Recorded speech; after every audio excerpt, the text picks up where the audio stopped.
అందరం కళ్ళు మూసుకుందాం. వాక్యంలోనికి పోకముందు just pray and move into the word. తండ్రి నీకే స్తోత్రం నాయన, సర్వోన్నతుడా నీకే స్తోత్రం, సర్వాధికారి నీకే స్తోత్రం, మమ్మల్ని ప్రేమించిన నా తండ్రి నీకే స్తోత్రం నాయన. ప్రభువా, మా జీవితాల్లో నీ యొక్క కృపనంతటిని బట్టి వందనాలు చెల్లిస్తున్నాం తండ్రి. మేమేమై ఉన్నామో తండ్రి, ఇది కేవలం నీ కృప నాయన. ప్రభువా నాయన, నీ కొరకు నాయన ప్రభువా యథార్థముగా జీవించుటకు తండ్రి, యథార్థముగా నాయన నీ సన్నిధిలో నాయన నిలబడుటకు తండ్రి మీరు సహాయం చేయం తండ్రి. ఈ సమయంలో నాయన ప్రభువా వాక్యం చెప్పడానికి నాయన ప్రభువా నీ సన్నిధిలో నేను నిలబడింటున్నాను తండ్రి. Lord, I'm putting your word in my heart lord. You release the word master. తండ్రి మీరే మాతో మాట్లాడడం తండ్రి. మీరు మాట్లాడితే నాయన ప్రభువా మా జీవితాల్లో గొప్ప కార్యాలు జరుగుతాయి తండ్రి. నాయన మా అందరితో తండ్రి మీరే మాట్లాడడం తండ్రి. పరిశుద్ధాత్మదేవ నీ బలమైన మాటలను మాకు అందించమని మేము సిద్ధంగా ఉన్నాం తండ్రి. మీరే మాతో మాట్లాడి మా ఆత్మలను నాయన ప్రభువా నాయన తండ్రి మీరే బలపరచబోతందుకు వందనాలు చెల్లిస్తూ నజరేయుడైన యేసుక్రీస్తు శక్తి కలిగిన నామంలో అడిగి ప్రార్థించి పొందుకున్నాం తండ్రి. ఆమేన్. Praise the Lord. Praise the Lord. So God has given me a special word. It is blessed person. Blessed person అంటే ధన్యుడు. ఒక బ్లెస్సెడ్ పర్సన్లో ఉన్న క్వాలిటీస్, ఆశీర్వదింపబడిన వ్యక్తి. బ్లెస్సెడ్ అంటే అన్న మరి కొన్ని వర్డ్స్ ఇచ్చినాడు మనకి. ఏమేమి? 4 words: happy, fortunate, ఎన్వియబుల్ and prosperous. So these are the 4 things which the blessed person should have. సరే, ఈ విషయాలు మనం ధన్యులం కాబట్టి, కేవలం యేసయ్య కృప ద్వారా మనము ధన్యులం కాబట్టి, మనం యేసయ్య ప్రేమ ద్వారా ఎంతగానో బ్లెస్ అయి ఉన్నాం కాబట్టి, యేసయ్య ప్రేమ ద్వారా మనల్ని నీతిమంతులుగా మార్చిన ఆ గొప్ప దేవాది దేవునికి కృతజ్ఞతాస్తులు చెల్లించాల. We are so blessed.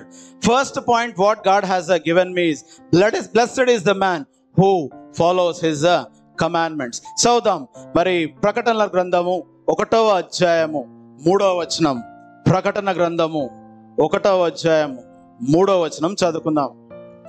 సమయము సమీపించినది గనుక ఈ ప్రవచన వాక్యములు చదువువాడును వాటిని విని ఇందులో వ్రాయబడిన సంగతులను గైకొను వాడును ధన్యులు. సో మనం ధన్యులం. దేవుడు తన ఉచితమైన కృప ద్వారా మనల్ని రక్షించినాడు. మనము యేసయ్య ప్రభువు అని మన హృదయమందు విశ్వసించి మన నోటి ద్వారా ఒప్పుకున్నాము, విశ్వసించినాము కాబట్టి మనము నీతిమంతులుగా తీర్చబడి ఉంటున్నాము. So we are so blessed. మనము దీవించబడి ఉన్నాము, మనం ధన్యులం కాబట్టి మనం ఏం చేయాలంటే వాక్యం ఏం సెలవిస్తుంది మరి చదువుదాం మరొకసారి. సమయము సమీపించింది, ఇంకా సమయం లేదు. ఇప్పుడే అన్న చూపించాడు మనకి ఉగ్రదాడులు జరగబోతున్నాయి. So these are the signs where Jesus is going to come very soon. So మన జీవితాల్లో మరి ఏ క్వాలిటీస్ ఉండాలా?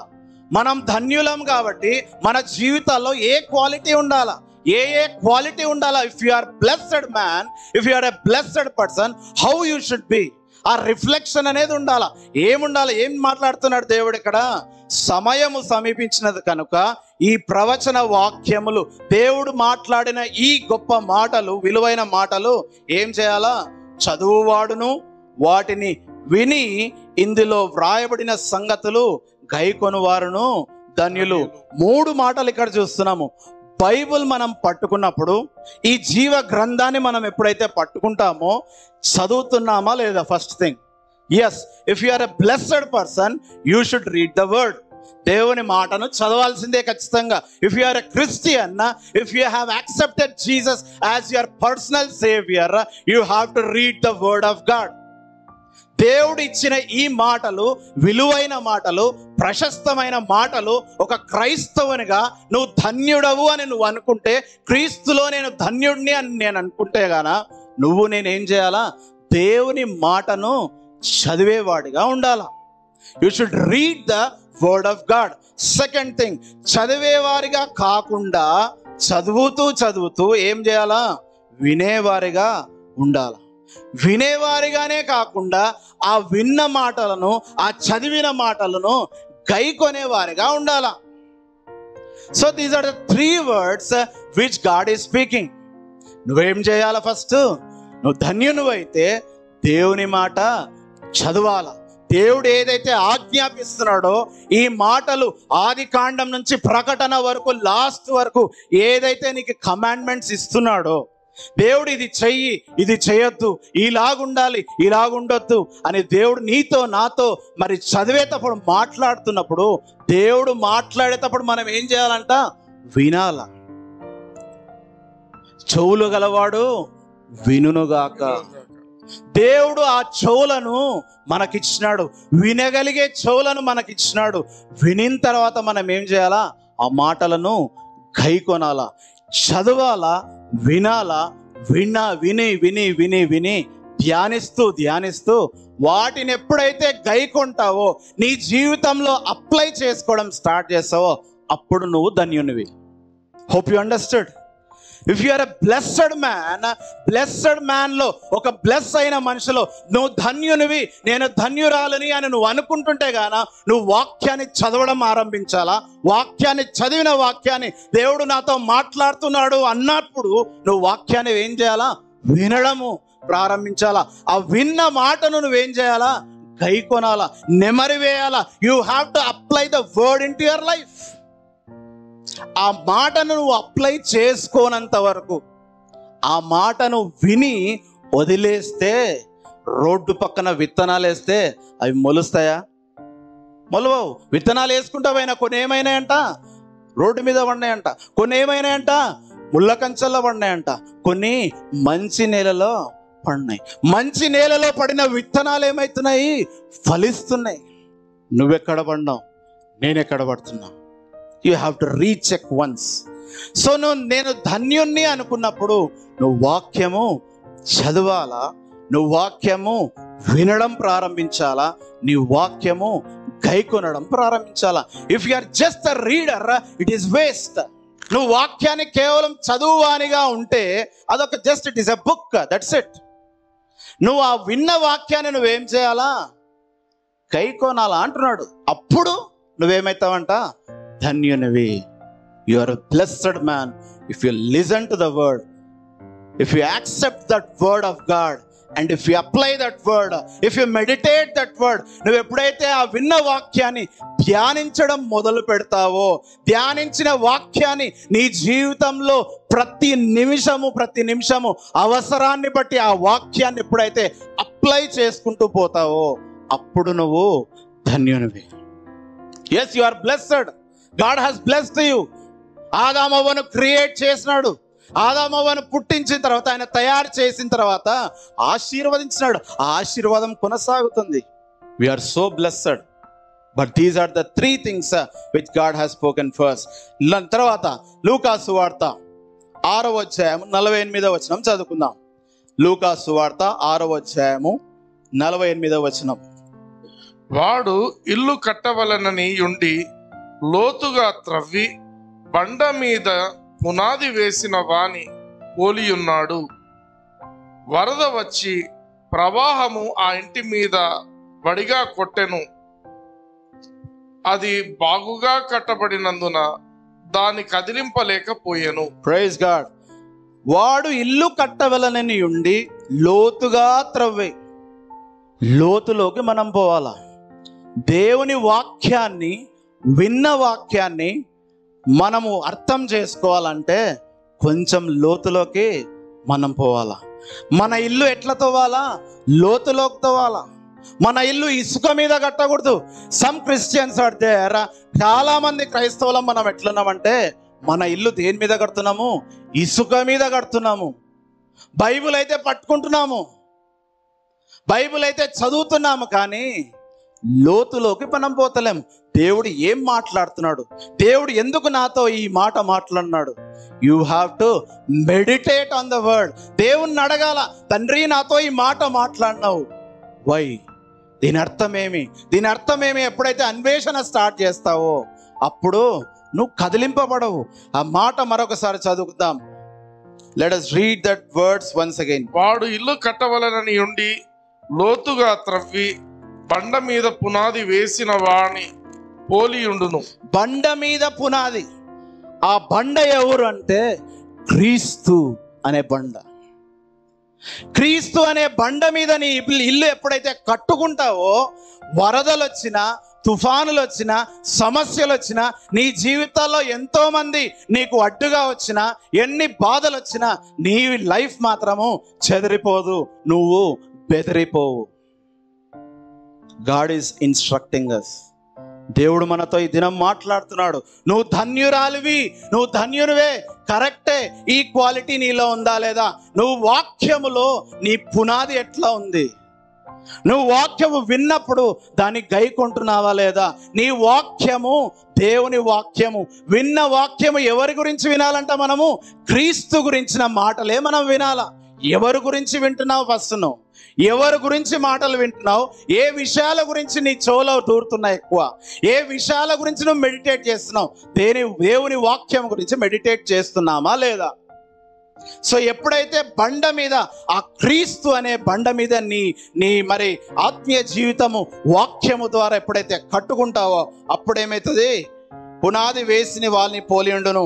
వరద వచ్చి ప్రవాహము ఆ ఇంటి మీద వడిగా కొట్టినను, అది బాగుగా కట్టబడినందున దాని ఎవరు కదిలించలేరు. సైతాన్ గాడిని టచ్ చేయాలంటే భయం ఏర్పడాలా. ఎందుకు?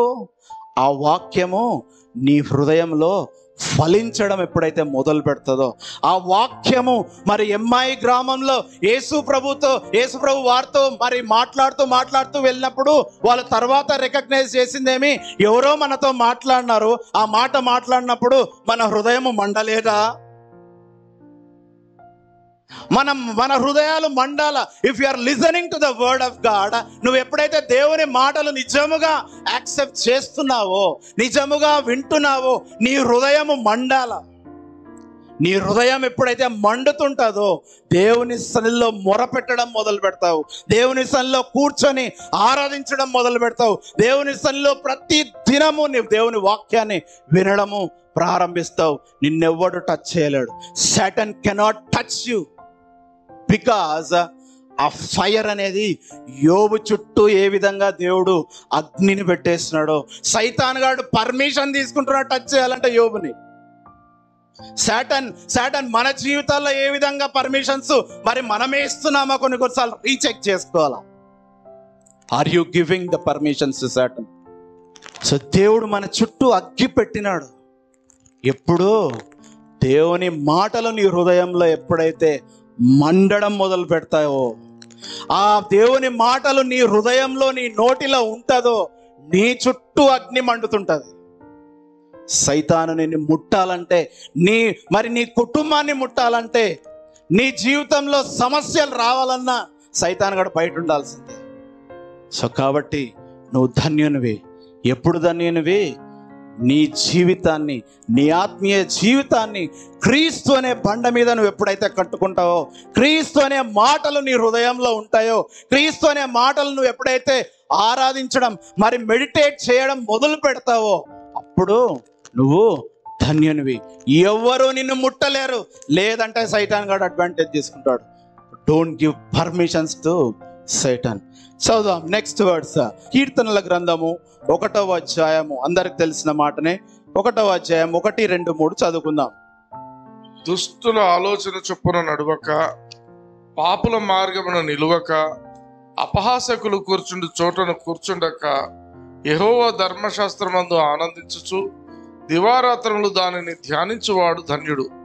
అతడు నీటి కాలువల యోరను నాటబడినదై ఆకువాడక తన కాలమందు ఫలమిచ్చు చెట్టు వలె నుండును. అతడు చేయునదంతయు సఫలమును. ఆమేన్.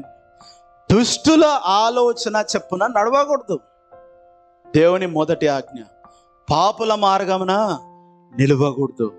తర్వాత అపహాసకులు కూర్చుండో చోట కూర్చుండకూడదు. ఈ 3 విషయాలు ఒక క్రైస్తవునికి నిజముగా దేవుణ్ణి మరి ఆరాధిస్తుంటే, నిజముగా దేవుని మాటలు మన హృదయంలో మండుతుంటే, నిజముగా మరి నువ్వు ధన్యునివి, దేవునిలో నేను నీతిమంతుణ్ణి కాబట్టి నేను ధన్యుణ్ణి అని నువ్వు ఆలోచిస్తుంటే, ఈ 3 విషయాలు నీలో నాలో ఉండకూడదు. సో ఏమేమి? దుష్టుల ఆలోచన ప్రకారం నీ ఆలోచన ఉండకూడదు, వారి ఆలోచన ప్రకారం నువ్వు పోకూడదు. అసలు ఈ లోకస్తులు మనకు విరోధుల మాదిరి. క్రీస్తులో ఉన్నవారు ఎప్పుడైతే మరి వారితో ఉంటామో, క్రీస్తులో మరి అందరము కలిసి ఉంటామో, ఆ మాటలు వేరు. కానీ దుష్టుల ఆలోచనలు కానీ, పాపుల మార్గం కానీ, అపహాసకులు కూర్చుండే చోట మనము ఉండకూడదు. మన స్థలము అది కాదు. దేవుడు ఏం ఆజ్ఞాపిస్తున్నాడు మనకి? యెహోవా ధర్మశాస్త్రమునందు ఆనందించుచు దివారాత్రంలో దానిని ధ్యానించువాడు ధన్యుడు. ధన్యుడు. ఎవరు ధన్యులు? ఇప్పుడు యెహోవా ధర్మశాస్త్రం నందు, దేవుని మాటల యందు నువ్వేం చేయాలంట? ఆనందించాల. మనము కొన్నిసార్లు ఏమవుతుందంటే లైఫ్ స్టైల్లో ఉదయం లేచిన నుంచి రాత్రి వరకు will be doing so many works. మన సొంత పనులు ఎన్నెన్నో చేసుకుంటుంటాం, మన జాబ్ వర్క్ చేస్తుంటాం, అన్నీ చేస్తుంటాం. కానీ బైబిల్ ముట్టుకోవాలంటే కొన్నిసార్లు బద్ధకము, బైబిల్ ముట్టుకోవాలంటే టైం ఉండదు, దేవునితో గడపాలంటే టైం ఉండదు. ఆది అందు వాక్యం ఉండను, వాక్యము దేవుని యొద్ద ఉండను, వాక్యము దేవుడై ఉండను, ఆ వాక్యము శరీరధారిగా. ఈ వాక్యము నీ కోసం వచ్చినప్పుడు దేవుని దగ్గరకు నువ్వు పోకుంటే ఎట్లా? నువ్వు ధన్యునివి అని నువ్వు ఫీల్ అవుతున్నప్పుడు, if you are thinking that you are a blessed person, you have to rejoice in the Lord always. ఆనందించుడి, మరలా చెప్పుతును ఆనందించుడి. Rejoice in the Lord always. ఎల్లప్పుడూ దేవుని అందే ఆనందించాలా. ఈ లోకంలో గురించి కాదు, దుష్టుల ఆలోచన ప్రకారం కాదు, అపహాసకులు కూర్చుండే చోట కూర్చుండకూడదు. ఎక్కడ ఉండాలా మనము? ఎవరి దగ్గర కూర్చోవాలా? దేవుని సన్నిధిలో కూర్చోవాలా. దేవుని సన్నిధిలో ధ్యానించడం మొదలు పెట్టాలా. ఎప్పుడైతే దేవుని మాటల యందు నిజముగా ఆనందిస్తున్నావో అప్పుడేమవుతుంది? దివారాత్రంలో దానిని ధ్యానించువాడు ధన్యుడు. చదవడమే కాదు, ఏం చేయాలా? వాక్యాన్ని ధ్యానించాలా.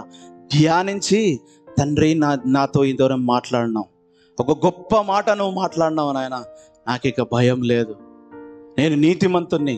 I am the righteousness of God in Jesus Christ alone. I am saved by the blood of Jesus Christ. ఈ మాటలు నువ్వు ఎప్పుడైతే పలకడం, ధ్యానించడం మొదలు పెడతావో అప్పుడు ఏం జరుగుతుంది చూడండి. నువ్వు ఎప్పుడైతే ధర్మశాస్త్రం నందు, దేవుని మాటలు ఏనందు ఆనందించేవాడుగా ఉంటావో, సెకండ్ థింగ్ ఏముంది?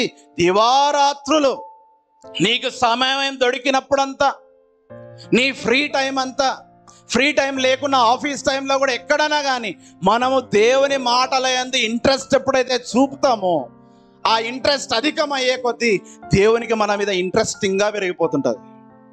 If you show interest on the word of God, దేవునితో ఎప్పుడైతే గడపడం మొదలు పెడతావో, దేవుని మాటలు యందు ఎప్పుడైతే మరి ఆనందించడం మొదలు పెడతావో, దేవుని మాటలను ఎప్పుడైతే నిజంగా ధ్యానించడం మొదలు పెడతావో అప్పుడు ఏమి జరుగుతుంది? అప్పుడు అతడు నీటి కాలువల యోరను నాటబడినదై ఆకు వాడక తన కాలమందు ఫలమిచ్చి చెట్టు వలె ఉండును.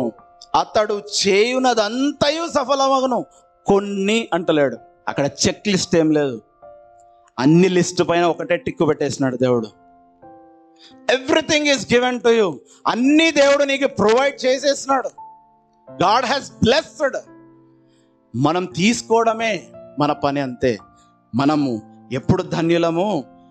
దివారాత్రము దానిని ధ్యానించువాడు ధన్యుడు. దేవుని మాటలను ఎప్పుడైతే నిజముగా ధ్యానించడం మొదలు పెడతావో అతడు నీటి కాలువలు ఎవరన్నా నాటబడినదై ఆకు వాడక, నీ ఆకు వాడదు.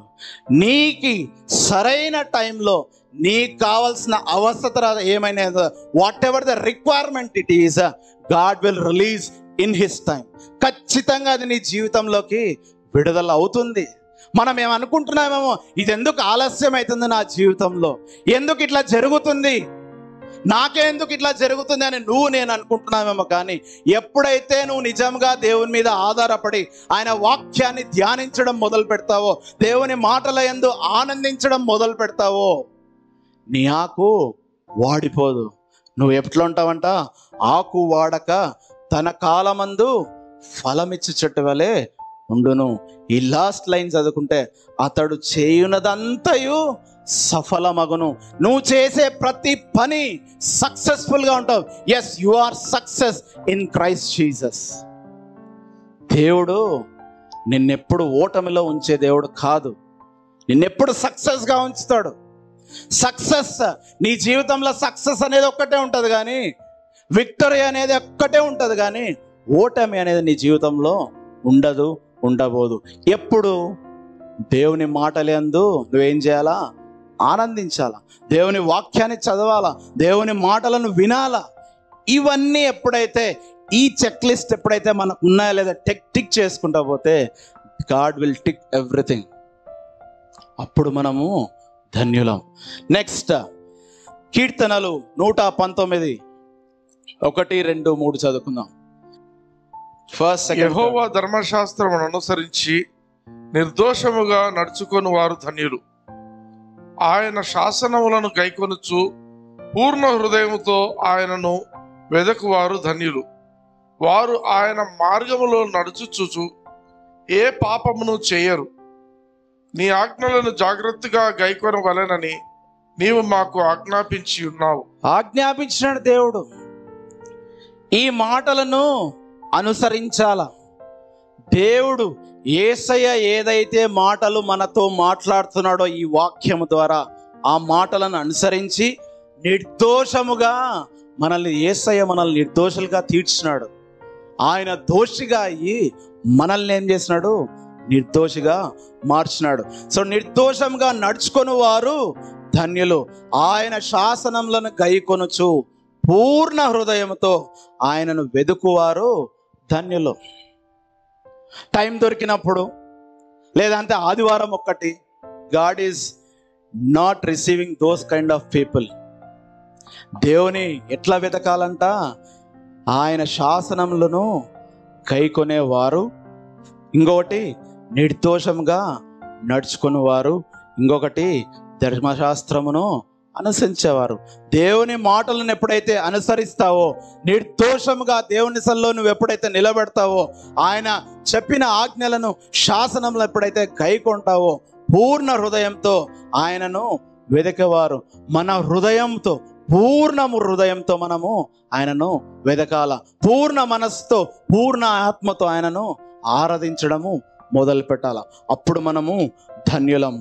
సో అప్పుడు ఏమవుతుంది? 3వ వచనం చదువుకుంటే, వారు ఆయన మార్గంలో నడుచుకొనుచు ఏ పాపమును చేయరు. నువ్వే పాపం చేయవు. ఎందుకు? యేసయ్యను నీ సొంత రక్షకునిగా ఒప్పుకున్నావు కాబట్టి, ఆయన వాక్యాన్ని ధ్యానించడం మొదలుపెట్టినావు కాబట్టి, ఆయన వాక్యాన్ని నెమరు వేయడం మొదలుపెట్టినావు కాబట్టి, ఆ వాక్యములో ఆనందిస్తున్నావు కాబట్టి, నీకు శోధనలు రావచ్చేమో కానీ ఆ శోధనను జయించే శక్తి దేవుడు నీకు నాకు అనుగ్రహించుంటున్నాడు. Yes, God has given that strength. వేరే వాళ్ళకు లేకపోవచ్చేమో ఆ శక్తి, వేరే వాళ్ళు పడిపోవచ్చేమో పాపంలో, కానీ నువ్వు నేను పాపము చేయము అని దేవుని వాక్యం సెలవిస్తుంది. ఎప్పుడు మనం పాపం చేయము? నిజముగా దేవుని వాక్యాన్ని గైకొంటే, నిర్దోషిగా నువ్వు ఎప్పుడైతే దేవుని సన్నిధిలో నిలబెడతావో, దేవుని వాక్యాన్ని మరి నెమరు వేస్తూ ఉంటావో, దేవుని వాక్యం యందే నీ ఇష్టమంతయు చూపిస్తావో, దేవుడంటే మరి ఎంత ప్రేమనో అనే ఆ ప్రేమను నువ్వు ఎప్పుడైతే వ్యక్తం చేయడం ఆరంభిస్తావో, అప్పుడు నువ్వు అసలు పాపం నీ జోలికి రాదు. సైతాను నీ చుట్టూ తిరుగుతూ ఉంటాడు కానీ నిన్ను టచ్ చేయాలంటే భయం. నీ జీవితంలోకి ఏది అలౌ చేయడు దేవుడు. మనం అనుకుంటుంటామేమో కొన్నిసార్లు, అనేక మార్లు అనుకుంటున్నాం, why this is happening in my life, నా కుటుంబంలో ఎందుకు ఇది జరుగుతుంది అన్నప్పుడు కొన్నిసార్లు రీచెక్ చేసుకోవాల్సి వస్తుందేమో. సో కాబట్టి మనము పాపము చేయము, పాపము మన జీవితంలో మనల్ని మనం ఎంటర్టైన్ చేయకూడదు. So this is the third thing which God has spoken. Next, blessed is the man who is forgiven with the blood of Jesus Christ. So కీర్తనలు 32వ అధ్యాయము 1, 2 చదువుకుందాం. కీర్తనలు 32వ అధ్యాయము 1, 2 వచనాలు. తన అతిక్రమములను పరిహారము నొందినవాడు, తన పాపమునకు ప్రాయశ్చిత్తము నొందినవాడు ధన్యుడు. యెహోవా చేత నిర్దోషి అని ఎంచబడిన వాడు, ఆత్మలో కపటము లేనివాడును ధన్యుడు. ఆమేన్. అలాగే 8వ వచనం చదువుకుందాం. నీకు ఉపదేశము చేసేదను, నీవు నడవవలసిన మార్గమును నీకు బోధించెదను. నీ మీద దృష్టి ఉంచి నీకు ఆలోచన చెప్పెదను. ఎస్, ఫస్ట్ పాయింట్ నువ్వు నేర్చుకుంది ఏమంటే దేవుని వాక్యాన్ని వినాలా, దేవుని వాక్యాన్ని చదవాలా, దాన్ని ధ్యానించాలా. ఎప్పుడైతే ఈ 3 విషయాలను నీ జీవితంలో నా జీవితంలో అప్లై చేసుకుంటామో అప్పుడు ఏమవుతుంది చెప్పండి? అతడు నీటి కాలువల యోరను నాటబడినదై ఆకు వాడక తన కాలమందు ఫలమిచ్చు చెట్టు వలె ఉందురు, అతడు చేయునదంతయు సఫలమగును. So if you are a blessed man, you should read the word of God, you should listen to the word of God. You have to apply. ఆ విన్న వాక్యాన్ని నీ జీవితంలో అప్లై చేసుకోవాలా. ఇప్పుడు 2వ మాట ఏమంటే తన అతిక్రమంలకు పరిహారం నొందినవాడు ధన్యుడు, తన పాపంనకు ప్రాయశ్చిత్తం నొందినవాడు ధన్యుడు. ఈ ప్రాయశ్చిత్తాన్ని కలుగజేసిన వాడు ఎవరు అంటే మన ప్రభువైన యేసుక్రీస్తు.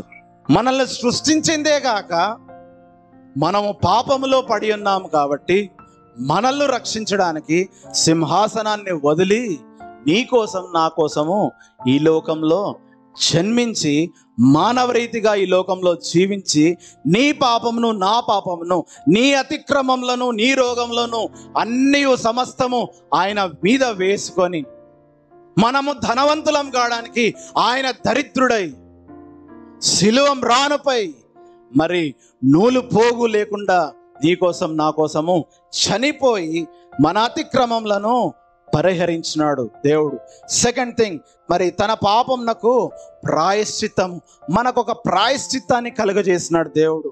అలాగే మరి యెహోవా చేత నిర్దోషి అని ఎంచబడినవాడు, ఆత్మలో కపటము లేనివాడు. ఈ ప్రాయశ్చిత్తము కేవలము యేసుక్రీస్తు రక్తము ద్వారా మనకు కలిగింది. నువ్వు నేను నిర్దోషులము అని ఎంచబడినాం తండ్రి ఎదుట.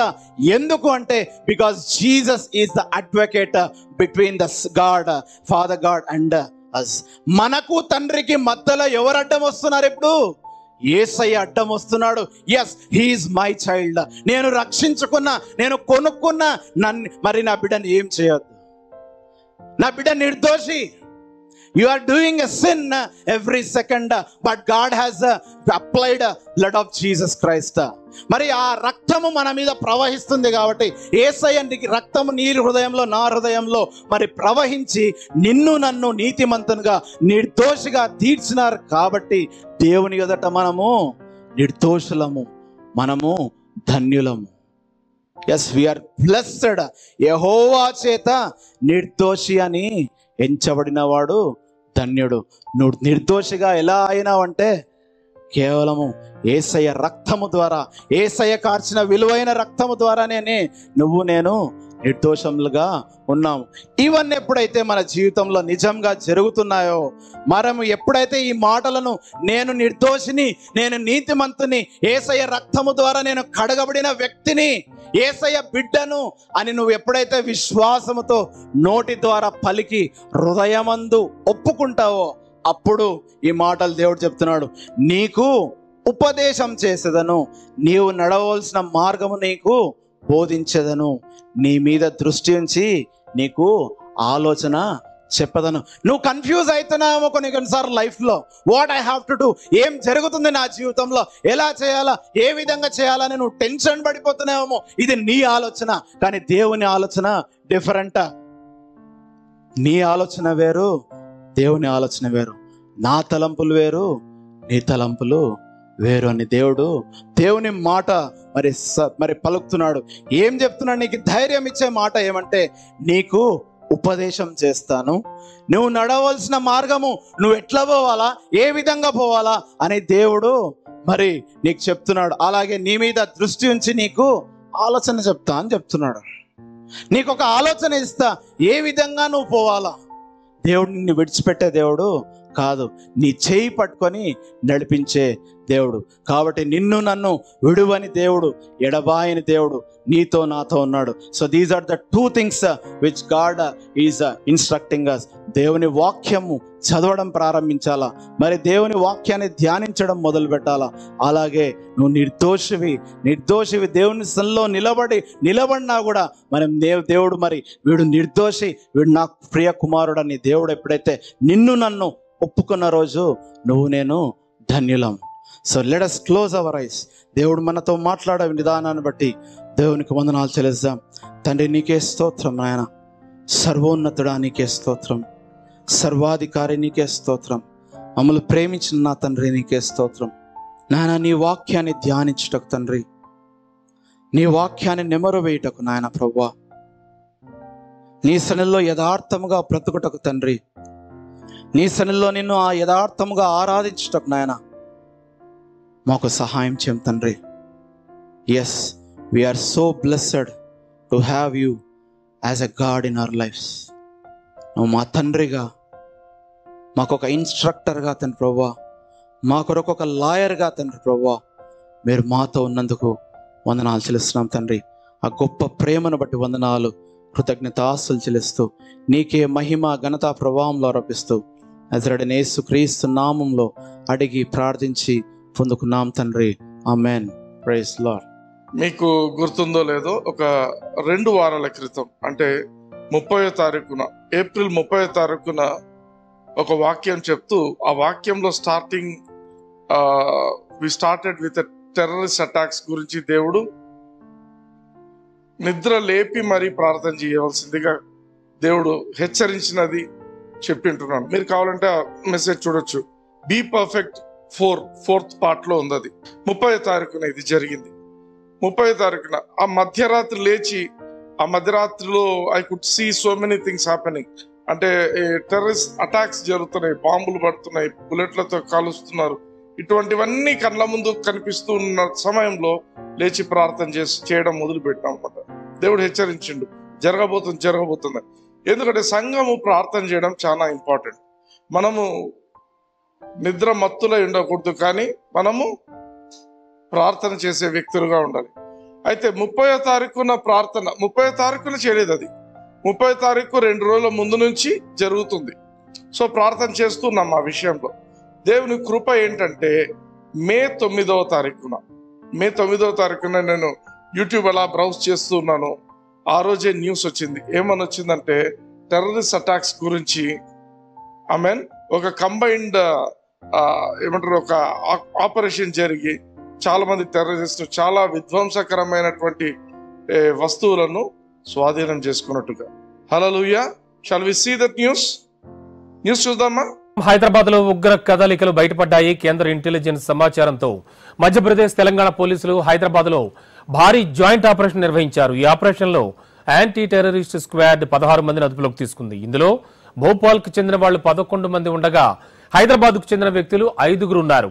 ఇంటెలిజెన్స్ సమాచారంతో భోపాల్, హైదరాబాద్ లో ఆపరేషన్ చేసి నిందితులను పట్టుకున్నారు. నిందితులను హైదరాబాద్ లో అదుపులోకి తీసుకుని మధ్యప్రదేశ్ కు పోలీసులు తరలిస్తున్నారు. నిందితుల నుంచి మొబైల్ ఫోన్స్, సాహిత్యం, కత్తులు, ఎలక్ట్రానిక్ డివైజెస్, డ్రాగన్లు స్వాధీనం చేసుకున్నారు. యువతను ఉగ్రవాదం వైపు టెర్రరిస్టులు మళ్లిస్తున్నట్లుగా పోలీసులు గుర్తించారు. 18 నెలల నుంచి హైదరాబాద్ లోనే వీళ్లు మకాం వేసినట్లుగా పోలీసులు చెబుతూ ఉన్నారు. హైదరాబాద్ లో ఉగ్ర కదలికలకు సంబంధించి, అలాగే తదనంతర అరెస్టులకు సంబంధించి మరింత అదనపు సమాచారం అందించడానికి మా కరెస్పాండెంట్ ధనరాజ్ సిద్ధంగా ఉన్నారు. ధనరాజ్, ఏం జరుగుతోంది? హైదరాబాద్ లో ఏ ప్రాంతాల్లో ఈ కదలికలు బయటపడ్డాయి? ప్రస్తుతానికి ఎంతమందిని అరెస్ట్ చేశారు? వాళ్ళంతా ఎక్కడున్నారు? హైదరాబాద్ ని టార్గెట్ చేసుకుంటూ ఇటు ఉగ్రవాద సంస్థలు పెద్ద ఎత్తున మారణ హోమానికి కానీ, అదేవిధంగా బాంబు పేలుళ్లకు సంబంధించినటువంటి వ్యూహ రచన చేశారా అనేది మాత్రం ప్రశ్నార్థకంగా మారుతుందని చెప్పొచ్చు. హైదరాబాద్ చాలా వరకు శరవేగంగా దూసుకుపోతుంది. డెవలప్మెంట్లో అత్యంత టెక్నాలజీ వైపున దూసుకుపోతున్నటువంటి క్రమంలోనే హైదరాబాద్ని కేంద్రంగానే చేసుకొని, అదేవిధంగా మధ్యప్రదేశ్, అదేవిధంగా హైదరాబాద్ సంబంధించినటువంటి యాంటీ టెర్రరిస్ట్ సంబంధించినటువంటి స్క్వాడ్ బృందం ఏదైతే ఇద్దరు సంయుక్తంగా జాయింట్ ఆపరేషన్ నిర్వహించారు. ఈ జాయింట్ ఆపరేషన్ నిర్వహించినటువంటి క్రమంలోనే 16 మంది ఉగ్రవాదులకు సంబంధించినటువంటి నెట్వర్క్ ఏదైతుందో దాన్ని ఛేదించడం జరిగింది.